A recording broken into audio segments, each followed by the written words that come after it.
Hello everyone, welcome to BAJIRAO IAS Academy, the Hindu News Analysis. In today's lecture, we are going to discuss a few important news articles that are covered in the Hindu newspaper. So before discussing all those important news articles, let's try to solve the yesterday's given practice question. So please remember, yesterday I have given you one practice question. The question was, Global Methane Tracker report is released by which of the following organizations? So the correct answer for this question is International Energy Agency. International Energy Agency releases the Global Methane Tracker report. So please remember, methane is a very significant or a very lethal greenhouse gas. So therefore, burning fossil fuels or using fossil fuels for the purposes of energy generation or electricity generation contributes to the methane emissions. So methane is one of the most potent greenhouse gases. So because of that reason, the International Energy Agency frequently tracks the emissions of methane. Now let's proceed to the today's practice question. So today also I have given you one practice question. So the question is with respect to the Human Development Report. So this report is published by which of the following organizations? So please understand, few days back I've also discussed the Human Development Index and India's rank with respect to the Human Development Index. So India ranked 134th position in the Human Development Index. Now I have already told you that which organization publishes this particular Human Development Report. So there are a set of options given here. Option A, World Bank Group, and option B, World Economic Forum, option C, United Nations Development Program, and option D, International Monetary Fund. Please answer this question in the comment section. Now let's proceed on to discuss few of the important news articles that are covered in the Hindu newspaper. And first very important article with respect to AG5 Missile Test. We all know that AG5 is an intercontinental ballistic missile. The AG5's range is around 5,000 kilometers. So in India, it is now considered as one of the longest range missiles that India has tested so far. However, but it is not simply its range. Because of this reason, it is in news. It's not simply because of its range, but equally its potency that represents a watershed moment in India's nuclear deterrence, right? So India's nuclear deterrence in the sense that India also have the nuclear capability that any country which wanted to attack which wanted to do a nuclear attack on India would face the similar consequences if India also retaliates that particular nuclear attack, and that is known as the nuclear deterrent. So therefore this particular Agni-V missile along with the MRV technology that is being integrated with the Agni-5 missile is very important. That ensures India's nuclear deterrence. How it will ensure nuclear deterrence, we will understand in a brief moment. So in this particular lecture, so we will understand what exactly is this MRV technology, what are the other countries that already have this MRV technology, and how this MRV technology is a game changer for India and how it is going to ensure the nuclear deterrence. And at the same time, we will also briefly understand certain concerns with respect to this MRV technology. So this has been given as an editorial in the Hindu newspaper. So the potency of India's nuclear deterrent. So India's nuclear deterrent is that we have two nuclear armed neighbors. One is our western neighbor and one is China. So therefore in this context, India ensuring nuclear deterrence, its second strike capability and its retaliation which comes under the nuclear deterrence is very important.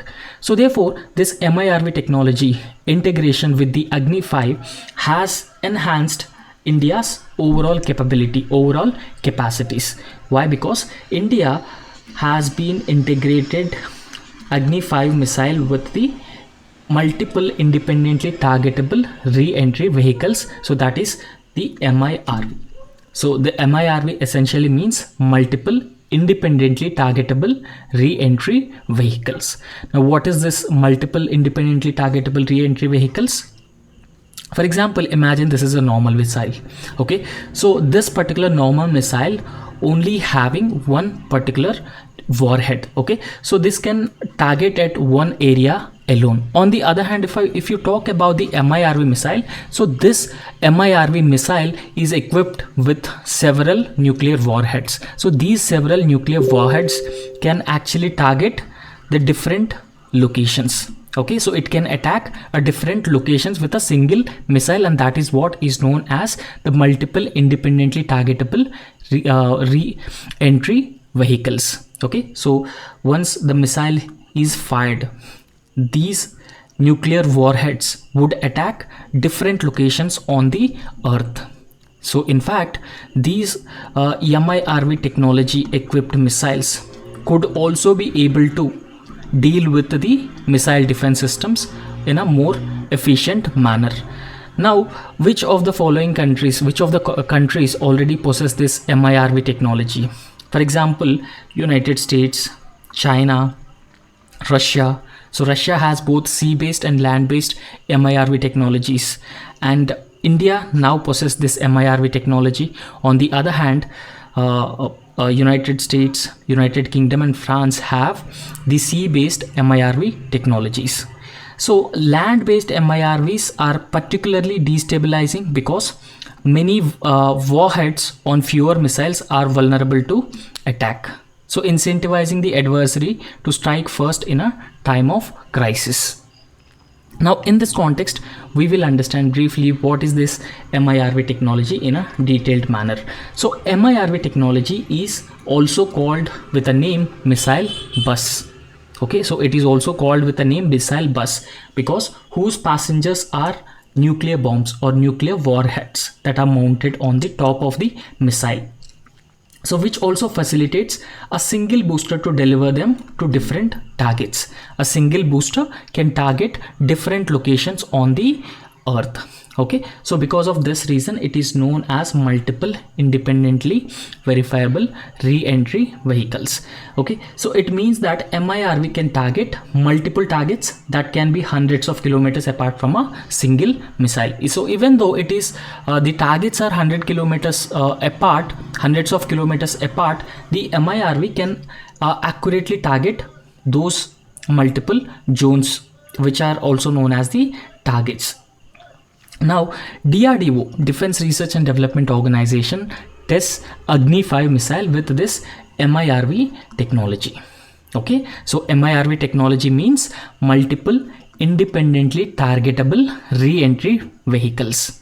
Okay, so the operational range of AG5 missile is 5,000 kilometers. So it can cover entire China in its range. So total height of this particular missile is 17 meters. So what is this MIRV technology? MIRV stands for multiple independently targetable re-entry vehicles. So this is the briefly about the MIRV technology. So this technology allows only one single missile that can carry multiple warheads. Okay, so these are warheads. One single missile can carry a multiple nuclear warheads, and each of being capable of aimed at a different target. Okay, so with only one single missile, we are aiming at different targets, and that significantly enhances India's nuclear deterrence. Okay, India's nuclear deterrence. Now, if I can tell you in a detailed manner that you can understand here, for example, suppose there was a war between country A and country B, and both countries are nuclear weapon states. Okay, both country A and country B are nuclear weapon states. However, country B has this MIRV technology. On the other hand, country B does not possess this MIRV technology. Now what happens when country A attacks country B? Since it does not possess this MIRV technology, so even though if it has a missiles, it can attack country B, but only at a single location. Only a single location can be targeted by a missile that is being fired by country A. So on the other hand, in response, country B can fire a missile that can target multiple locations on country A, so therefore causing greater damage to country A. So this is the overall advantage of MIRV technology. For example, imagine India and China in this case. So in case India has this MIRV technology, so China has attacked India, so India can also use this MIRV technology to target multiple locations in China, thereby inflicting a greater damage to China. Okay, so at the same time, India and China can inflict a greater damage to both of these countries. So therefore, that would effectively work as a nuclear deterrent. Okay, nuclear deterrent or deterrent. So deterrent in the sense that it would deter China not to use any weapons against India, because India already possessed this MIRV technology. If India also fire missiles against China, China would also face a large consequences because of this MIRV technology. And in nutshell, this is what the advantage of MIRV technology. And India joins a select group of countries. Earlier we have discussed that a few countries such as US, UK, Russia, France, China already possess this MIRV technology, and India is also joined with these countries. The development and deployment of this MIRV technology is closely guarded subject. Now we will try and understand the background in a very brief manner. What is the background of this MIRV technology? So in 1970, the US started to deploy a Minuteman III. Okay, so this is first MIRV intercontinental ballistic missile. Okay, so this Minuteman III of US is the first intercontinental ballistic missile, so that is being equipped with this MIRV technology. Okay, so followed by the US, Soviet Union also in the year 1970s developed two MIRV led intercontinental ballistic missile as well as this ballistic missile technology. Okay, so after that, China has also developed and deployed MIRV technology with multiple warheads placed on its DF-5B intercontinental ballistic missile. So after that, France and United Kingdom also known to have these MIRV equipped missiles. So these are different countries which have already possessed this MIRV technology before India. So since India also possessed this technology with the recent testing of AG5, India also joined a select club of nations which have this MIRV technology, and this is brief background about the MIRV technology. Now we need to understand why this MIRV technology is so lethal. Okay, so this MIRV essentially means multiple independently targetable re-entry vehicle, and why it is so lethal. So we will understand this. Unlike the conventional missile, imagine a conventional missile. So that conventional missile only consists of one single warhead, and that can also target only one location of the enemy state. On the other hand, the advantage with the MIRV technology is that it consists of multiple nuclear warheads. So these multiple nuclear warheads can help the country to target different locations in the enemy state. So this is the advantage of the MIRV technology, and this is the reason why it is more lethal. The conventional missiles that deploy the single warhead, on the other hand, this MIRV is actually equipped with multiple nuclear warheads, and they can release those warheads in different locations in the enemy state, thereby inflicting the greater damage to that particular country. And at the same time, we need to understand those warheads are being fired onto the enemy state by a single missile in varying speeds and even different trajectories. So therefore it becomes difficult for enemy states missile defense systems to actually track those missiles or warheads. So this is the advantage of MIRV technology, and this is why this technology is considered as most lethal. Okay, so followed by this, we need to compare the MIRV technologies possessed by India and China. So however, globally, this MIRV technology is not a new technology. So in fact, it is considered as an outdated or old technology because several other countries have already possessed this MIRV technology. India has recently developed this MIRV technology. However, India's development of this MIRV capable ballistic missile so actually marks its entry into the select group of nations. So when I say select group of nations, I've already told you that there are few countries, US, UK, France, China and Russia already have this MIRV capable ballistic missile technology. So therefore, there are select group of nations which already possessing these capabilities. The countries are US, Russia, China, France and United Kingdom. So apart from that, the potential for damage limitation through the MIRV technology, because so it provides an effective deterrence against those countries which plan to use or which plan to attack a country like India. So this MIRV is actually having a different nuclear warheads, okay, a number of nuclear warheads. So these MIRV tipped missiles are crucial for striking multiple targets with multiple speeds and different trajectories, and that is what we have understood. It is lethal because it can escape, it can fool the missile defense systems. So therefore it can target or this is crucial for striking multiple targets simultaneously and evading the ballistic missile defenses also. However, Chinese advancements in ballistic missile defenses such as HQ-19 interceptors actually pose a lot of challenge. They actually pose higher degree of challenge, even though their efficacy against India's Agni series missiles, especially Agni-5 missile, need to be improved. Okay, so it says that Chinese advancements with respect to the ballistic missile defense system, especially with respect to Agni-5, has to be further improved.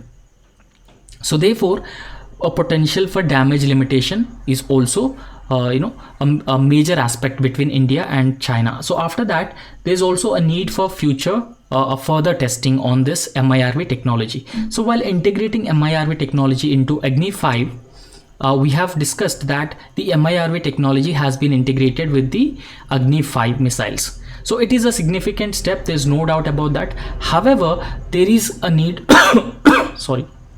there is a need for continued testing, and also refinement will be necessary to enhance the credibility and effectiveness of India's nuclear ballistic missile arsenal. Okay, so ultimately we need to mount the nuclear warheads on this MIRV technology with respect to Agni-5 missile. So that ensures nuclear deterrence. So therefore we should not stop with this.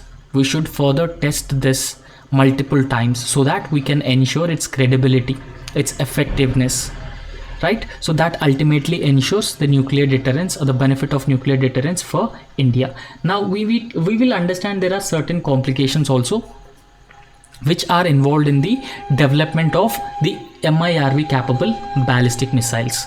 So what are those issues that lies in the development of these MIRV capable ballistic missiles? First and foremost, nuclear warhead miniaturization. So it is true that we can mount these nuclear warheads on MIRV capable ballistic missiles. However, we need to miniaturize those nuclear warheads according to the select locations and select targets to strike. So therefore, achieving the miniaturization of nuclear warheads is a demanding technical requirement for the MIRV capable missiles, and this could be a challenge for India. Inadequate nuclear testing is also another factor. When I say inadequate nuclear testing, India has compromised the extent to which warheads could be miniaturized and for MIRV applications. So on this front also India should do more. This is what the authors have been suggesting. After that, the guidance and accuracy is very important for this MIRV capable ballistic missiles. So when I say guidance and accuracy of these MIRV capable missiles, MIRV capable missiles as re-entry vehicles must be spin stabilized during the atmospheric re-entry. Okay, so these ballistic missiles actually fly in a different path. So they also have the atmospheric re-entry is one of the phase. in the entire flight path of these ballistic missiles. So when they re-enter into the atmosphere, those ballistic missiles must be spin stabilized to ensure accuracy and guidance of these missiles. So therefore, achieving the required level of precision adds to another layer of complexity to the development process, and this is also not easy, and it involves a lot of complexity and sophistication to achieve the necessary or required amount of accuracy, and that also requires proper guidance and technological sophistication. So after that, we also have a very limited nuclear testing, and that is also a concern for us. So when I say limited nuclear testing, what does it mean? So India's limited testing history so far with respect to the nuclear weapons.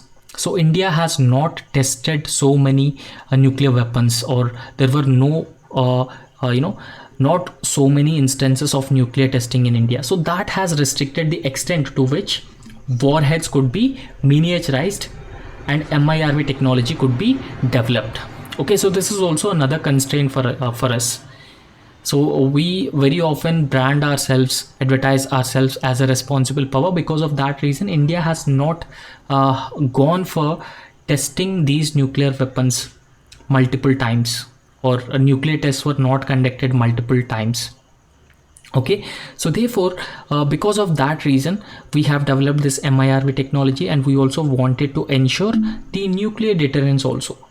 So because of that reason, since India has not conducted too many nuclear tests, so it is very important that India should focus on this miniaturization and MIRV technology, so making it more credible and more effective.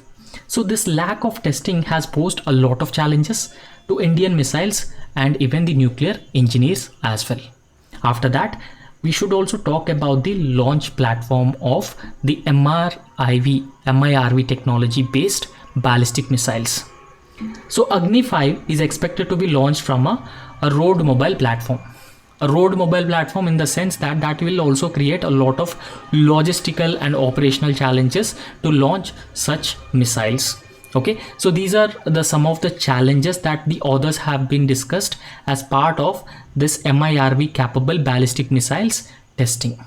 Now we will understand the future scope for Indian projects. So what should be the future scope of Indian projects with respect to the MIRV technology and Agni-5 ballistic missiles? So the submarine launched ballistic missile testing.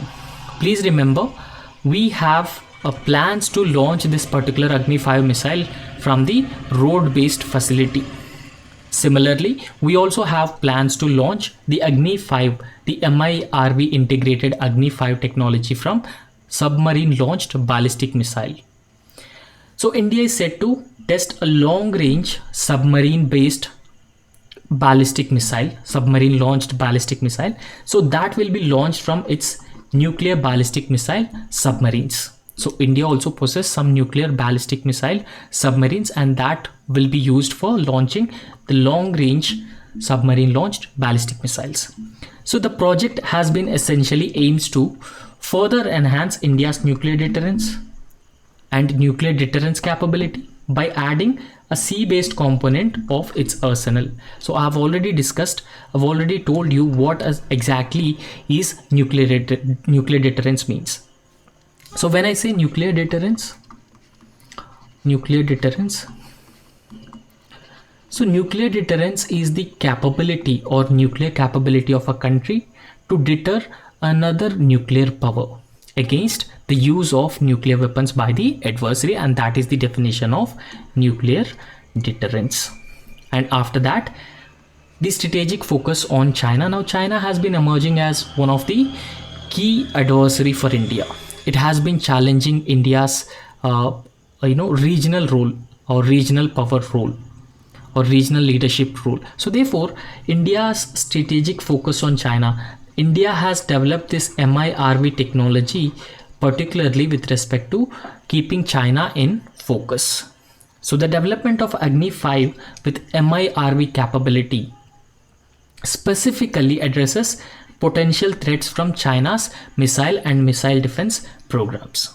Okay, so we also know that there's a nexus that is being developed between China and Pakistan, and that could often leads to the two-front war. So therefore, India should be ready to deal with all the threats. However, a primary focus or strategic focus should be on China. So therefore, this AG5 missile MIRV capability is everything focused on China. Okay, so after that, enhanced nuclear capabilities. This MIRV technology, MIRV capable ballistic missile technology would significantly enhance India's nuclear capabilities. Okay, so the successful test of AG5 MIRV missile marks a significant milestone in India's quest to become a highly credible nuclear and missile power.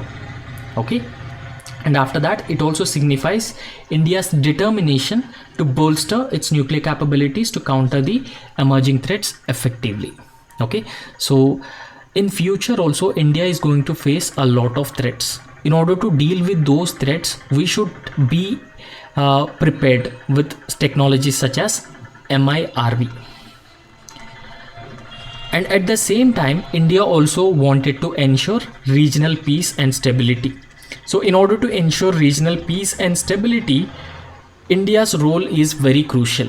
So therefore, we need to focus on enhancing the credibility and effectiveness of this MIRV technology and this MIRV based ballistic missile capabilities. So therefore, that will significantly help us develop our nuclear deterrence and at the same time achieve the larger goal of regional security, regional stability and regional peace as well. This is what the authors have been saying that with respect to MIRV technology and India's strategic focus on China. Now let's discuss the next very important news article. So this is with respect to developing a vaccine to dengue virus. Okay, so vaccine for dengue may be out in markets by mid 2026. We all know that dengue is also one of the most widespread disease that India has been facing. We all know that India is a tropical country. Since India is a tropical country and because of climate change also, there is an increased intensity and spread of these tropical diseases such as dengue. So because those diseases are caused by mosquito, Aedes mosquito. Okay, so because of that reason, it is very important that we need to develop a vaccine for dengue. Now in this context, we will understand what does this article says. So vaccine for dengue would be available commercially as early as mid 2026. Okay, so the Indian Institute of or Indian Immunological Limited, so also known as IIL. Okay, so Indian Immunological Limited has been developing a vaccine for dengue disease. So far, dengue has no medicine. So therefore, the Indian Immunological Limited has been developing a vaccine for this particular dengue disease, and it is expected that by the mid of 2026, this Indian Immunological Limited would develop this particular vaccine for dengue.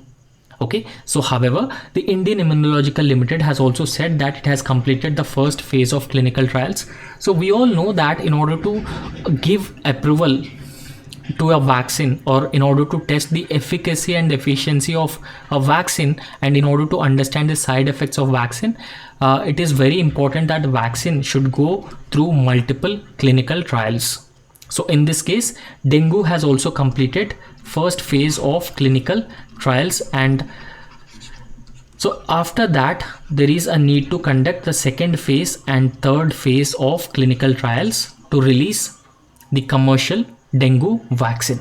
Okay, so please also remember this vaccine is developed by Indian Immunological Limited, and this Indian Immunological Limited is wholly or completely owned subsidiary of the National Dairy Development Board that was established in the year 1982. So National Dairy Development Board was established in the year 1982. So after that, we need to understand the company has also been developing vaccines for Zika virus, and it has also been developing a vaccine for Casanur forest disease.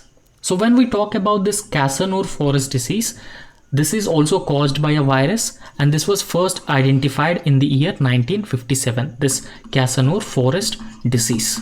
Okay, so this was first identified in India itself, in the state of Karnataka. However, it is reported to infect around 400 to 500 people annually since then. So please also understand, so far Zika virus also does not have the vaccine, and at the same time this Casanur forest disease also do not have the vaccine. So this Indian Immunological Limited, a wholly owned subsidiary of the National Dairy Development Board, has been developing vaccines for dengue disease, Casanur forest disease, as well as the Zika virus. So the transmission to Casanur forest disease takes place in humans through infected ticks bite or due to contact with the infected animal, especially sick or dead monkey. Okay, so Casanur forest disease also associated with the mortality of the people over a period of time, because if symptoms are not treated properly, that would lead to the mortality of individuals. So on the other hand, we need to understand this dengue disease vaccine development program is fully financed by the Indian Council of Medical Research. However, this particular Indian Immunological Limited has also said that it is looking for the support of Indian Council of Medical Research for the development of vaccines to both Zika virus as well as the Casanur forest disease. Now in this context, we will briefly understand about the dengue disease as well. So dengue is a viral infection, so transmitted to humans through the bites of infected mosquitoes. So especially those mosquitoes, they are Aedes aegypti mosquitoes. So these Aedes aegypti mosquitoes actually cause, or they transmit this dengue disease from one individual to the another individual. So if you look at the symptoms of dengue disease, it causes a flu-like illness and sometimes a potentially life-threatening complication called severe dengue as well. So if you look at the overall cycle of dengue transmission, first, uninfected Aedes aegypti mosquito bites an individual who is already infected with the dengue disease. Okay, so when it is infected with the when it bites the infected individual, the mosquito is now infected with the dengue disease. Now the same mosquito bites a healthy individual. Okay, so a healthy person, thereby spreading the dengue disease after 3 to 14 years, and that 3 to 14 years is the incubation period of this particular dengue disease, and this is how the cycle of dengue disease usually takes place, and that is being spread by Aedes aegypti mosquitoes. Now understand a few statistics with respect to dengue disease in India and world. So each year close to 50 million dengue infections get reported globally. Okay, so 50 million is a huge number of dengue diseases. Okay, out of these, 70% of total dengue diseases are reported in Asia itself. So within Asia, India contributes around 34% to 40% of total cases in Asia. Okay, so the first dengue case in India was reported in the year 1946. After that, there was a major outbreak of dengue disease for around 2 decades. Now please understand, there was no major outbreak of dengue disease for 2 decades. So this is the statistics of number of people who are infected with the dengue disease. However, in 2019 we have seen there are less number of people who are infected with the dengue disease. Okay, so the study has indicated that there are 33 million dengue cases in India. So a University of Oxford has conducted a study, and that study has indicated that there are 33 million dengue cases in India. So the first major epidemic occurred in 1963 in Kolkata. So there are certain precautions and preventive measures that can be taken in this regard. So keep yourself at home and environment surroundings clean also. And at the same time, remove stagnant water from the containers, dumped tires and air coolers. They should not be stagnant water. Okay, because stagnant water very often works as a breeding ground for these mosquitoes, and that spreads the dengue disease as well. So we need to use mosquito repellents, medicated screens, coils and sprays to stay ourselves away from these mosquitoes, and at the same time observe dry day once in a week, so that results in reducing the stagnant waters in your area. So after that, you need to keep drains well maintained and repair chokes as well. And at the same time, so if you are infected, please avoid self-medication and consult a general practitioner if high fever persists for more than 48 hours. So these are the general precautionary measures and some statistics with respect to the dengue disease. So please also understand, so far there is no vaccine. Okay, so far there is no vaccine for the dengue disease. Okay, now let's discuss the next very important news article. So the center has notified rules that allows transfer of captive elephants. Okay, so these rules were notified by Ministry of Environment, Forest and Climate Change. Okay, so this particular ministry has notified the rules with respect to the transfer of captive elephants. Now please understand the difference between captive elephants and elephants in wild. So the captive elephants are elephants which we generally found in temples and any other captivity with the human beings for religious purposes. So Union Ministry of Environment, Forest and Climate Change has notified new rules for the transfer of captive elephants. So what are those rules? So those rules mandate that in order to initiate the transfer of these captive elephants from one state, for example state A to state B, transfer of captive elephants from state A to state B, the chief wildlife warden where the elephant is being transferred has to be notified. Okay, for example, it is decided that elephant need to be transferred from state A to state B. So in this context, the chief wildlife warden of state B first notified. Okay, so he should be notified. So after notifying the chief wildlife warden where the elephant is being transferred, so he would forward the application to the chief wildlife warden of the state from where the animal is being transferred. So then he would forward the application to state A chief wildlife warden. Okay, so from where the elephant is being transferred. So after that, there will be a process, and state's chief wildlife warden which would accept the elephant, that is state B. Okay, because state B has been accepting the elephant from state A. So this state B's chief wildlife warden who is accepting the elephant has to send this particular application of translocation or transfer of this elephant documents to the concerned official not below the deputy conservator of forest. Okay, so this application must be sent to the deputy conservator of forest within 7 days. Okay, so the deputy conservatory of forests, okay, the deputy conservator of forests would conduct an inquiry within 15 days and submit the report to the chief wildlife warden of P. Now the chief wildlife warden after recipient, the chief wildlife warden of the recipient state, so he is the chief wildlife warden of the recipient state, would share the same report with the counterpart donor state. Okay, so the report that is being submitted to chief wildlife warden of state B by the deputy conservator of forests. Okay, so the report will be shared with chief wildlife warden of donor state A.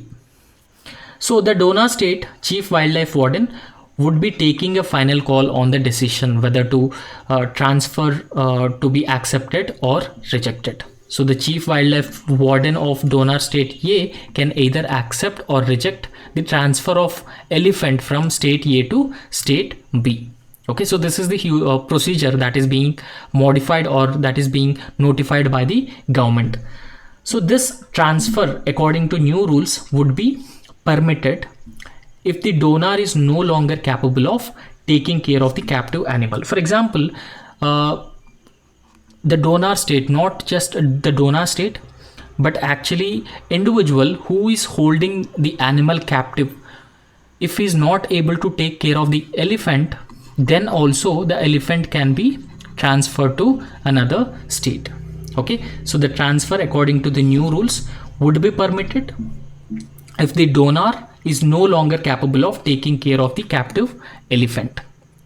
However, for a transfer to be allowed, in order to allow the transfer of this particular animal, the genetic profile of the elephant has to be entered into the Ministry of Environment, Forest, Climate Change application electronically.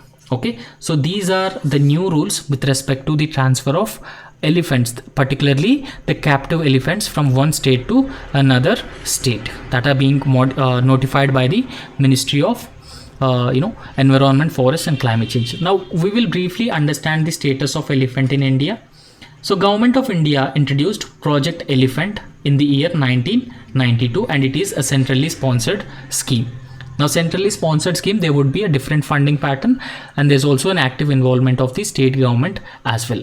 So the goals of the elephant project Elephant, to safeguard elephants, their habitat and migration routes, and secondly to address the problems of animal-human conflict. Very often we hear about elephants being at the forefront of animal conflict, man-animal conflict, and at the same time elephant welfare in captivity. Okay, so so that is captive elephants welfare. The project is primarily being carried out in 16 states and union territories. So more elephant range states in the country receive the major elephant range states in the country will receive financial assistance as well as the technical assistance through Project Elephant from the Ministry of Environment, Forest and Climate Change, and this particular ministry has notified this particular rules with respect to captive elephants transfer. So we will briefly understand the protection status of elephants also. So IUCN Red List status, elephants are categorized as endangered. Wildlife Protection Act 1972, they are included in Schedule 1, and in CITES they are included in Apex 1. So that essentially means they enjoy the highest degree of protection. Now let's discuss the next very important news article with respect to the Gaganyaan program. Okay, Gaganyaan program. Okay, so before discussing this particular news article, first try and understand what exactly is the Gaganyaan program, right? So despite a missing 2028 to target to send first Indian astronaut into space. Okay, so the overall objective of Gaganyaan mission is to send first Indian astronaut. So he is not astronaut but rather Vyomonaut. First Indian Vyomonaut into space. The government of India has designed Gaganyaan program, and accordingly it has also started various plans for this particular purpose.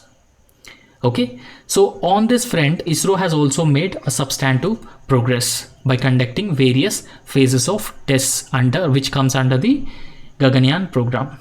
Okay, right. So in this context, what are the various objectives of this Gaganyaan program? First, try and understand. So the objective is to launch 3 crew members. So including a woman. As of now, there's no woman member. There's no woman crew in the Gaganyaan, because recently the government has declared 4 men which are part of the Gaganyaan program. Okay, so Indian Air Force officers who are going to be part of the Gaganyaan mission. So there were no women. So they will be sent into the low Earth orbit, and they will be brought back safely to the Earth. So therefore it demonstrates the capability to send humans into space and develop test technologies required for human space flight. So please also understand, so far only 3 countries have the capability to send humans into the space. So what are those countries? US, Russia and China. Okay, so India also wanted to become a part of an elite club which send humans directly into the space. However, as part of the Gaganyaan mission, we will send our astronauts into the low Earth orbit, and we will also bring them back to Earth safely. So after that, the launch vehicle that is being used for this Gaganyaan mission is known as human rated LVM-3, human rated launch vehicle Mark 3. Okay, so it is actually GSLV, geosynchronous satellite launch vehicle Mark 3 derived, LVM-3, that is human rated launch vehicle Mark 3. So a module consists of the orbiter module, crew module. So crew module is actually the habitable space for the crew, and also the service module that is being powered by 2 liquid propellant engines. So when we talk about the trial, so 3 flights will be sent into orbit. There will be 2 unmanned flights and 1 space flight, because we need to demonstrate the technology, we need to test the technology first before sending our astronauts into the, our humanauts into the space. Because of this reason, Gaganyaan involves multiple tests. Okay, so duration of this mission. So launch site is Satish Dhawan Space Center, Sriharikota in Andhra Pradesh, and duration of the mission, it will circle the Earth's low Earth orbit at an altitude of 300 to 400 kilometers from the Earth. So total period is 5 to 7 days. Followed by that, it also has collaborations from different countries, collaborations with Russia Space Agency Roscosmos, and even France's National Center for Space Studies are actually partnered with India on this particular Gaganyaan mission. So what is the significance of this Gaganyaan mission? So once accomplished, India will become the 4th country. Okay, so because I have already told you that already US, Russia and China have sent their sent human beings into space. So if India is successful in this Gaganyaan mission, India will become the 4th country to successfully send human beings into the space. So if you look at the recent developments such as Chandrayaan 3, India is having a new spirit in the space program, and it is expected that India will successfully conduct the Gaganyaan program also. Now in this context, we'll understand what exactly is this multi-purpose app called Sakhi. So that will assist the Gaganyaan crew. Okay, so this is Vikram Sarabhai Space Center and Indian Space Research Organization facility in Tumba, Thiruvananthapuram. So they have developed a multi-purpose app called Sakhi. Okay, so this particular app, it is said that it will help the astronauts on the Gaganyaan spaceflight mission to carry out a range of different tasks. Okay, so what sort of tasks we will discuss them. Okay, so those tasks include looking up vital technical information and communicating with one another, because please understand this Gaganyaan program has been involving 3 crew members, so therefore they have to coordinate and communicate with one another, and this Sakhi app will help these crew members. So after that, this spaceborne Sakhi actually means that Sakhi essentially means that the spaceborne so it actually means that the spaceborne assistant and knowledge hub for crew interaction. Okay, the spaceborne assistant and knowledge hub for crew interaction is the meaning of Sakhi. So okay, so it will right. So among other things of communicating things and looking up for vital information, so it will monitor the health of the astronauts and help them stay connected with the Earth, and even alert them about their dietary schedules. And the space facility has successfully tested the engineering model of the custom built handheld smart device featuring Sakhi. Okay, so it is already successfully tested, and this is what the ISRO has been saying with respect to Sakhi. So please understand, Sakhi actually means the spaceborne assistant and knowledge hub for crew interactions, that is Sakhi. Okay, so that's all for this lecture, and we will meet tomorrow. And if you like the video, if you really like our work, please like the video and also subscribe to our YouTube channel. Thank you.